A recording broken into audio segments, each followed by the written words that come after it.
Merhaba arkadaşlar, bu yüzden birlikte. Arkadaşlar yine bir slime çorbası yaptım. Arkadaşlar daha demin videoya başladım, fail oldu. Başladım bak. Şöyle koydum kameraya. Hepinize arkadaşlar derken şöyle elimi çarptım, silmedim ama videoyu.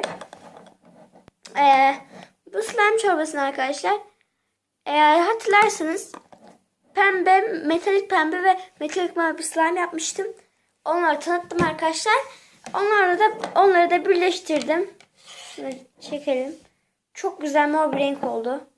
Elim hala acıyor ya. Çıkarayım şöyle. Aa, bir dakika. Buradan mavi gözüküyor. Arkadaşlar size mor mu mavi mi gözüküyor?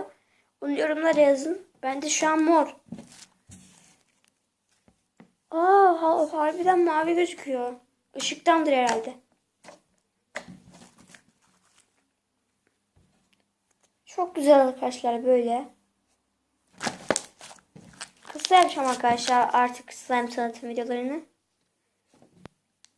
Bir dahaki challenge'ımız, önceki videomda karışık bir challenge çekmiştim. Biraz gözüne kaçırmama challenge. Biraz da gülmeme challenge gibiydi. Bir sonraki challenge'ımız ne olsun yorumlara yazın arkadaşlar. Ben de o challenge yapayım.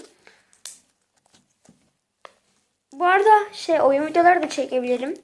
Yani içeriğimi değiştirip slime içeriğinde oyun içeriğine. Siz yani yorumlara yazın.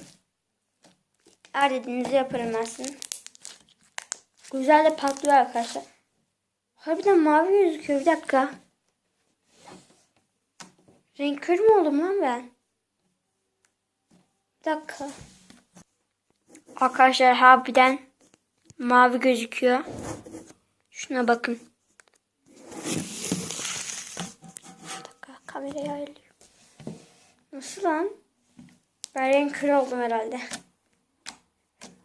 Neyse, buna biraz oynayalım. Şimdi o derdimiz değil. Şöyle açalım. Tam yüzümü gösterecektim. Of. Arkadaşlar bu arada oyun derseniz ya Clash Royale çekelim. Minecraft çekmem. Yoksa yani Minecraft bebesi diyorlar bazıları. Ondan Minecraft çekmeyeceğim. Belki ne çekebilirim? Ya öyle oyunlar çekebilirim. Boom Beach falan. Clash Royale. En çok Clash Royale gelir. Ama siz yorumlara yazın. Oyun videoları çekme derseniz çekmem. Ya çek derseniz çekerim yani. Neyse, videomun sonuna gelin. Fazla uzun tutmayacağım dediğim gibi. Böyle güzel mor bir slime yapsın. Sizde mavi gözüküyor ama. Nasıl ya? Of. Neyse. Videomun sonuna gelin arkadaşlar. Daha fazla video istiyorsanız aşağıda beğenmeyi ve kanalıma abone olmayı unutmayın arkadaşlar. Görüşürüz.